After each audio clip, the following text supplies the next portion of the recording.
pace. Io volessi trovare pace, ma una pace senza morte. Una, mezzo a tanta porta, sarà pessa per campare. Sarà pessa una mattina di primavera, e arrivasse fino alla sera senza dire, zerdate qua.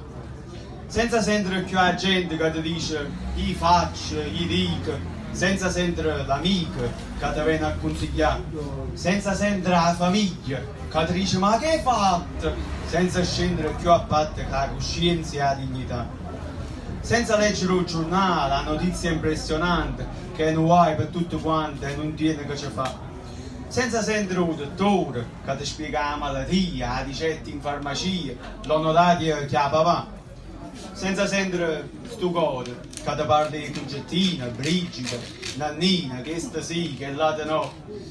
Perché insomma, si vuole pace, non sentire più niente e aspettate solamente viene la morte a te pigliare.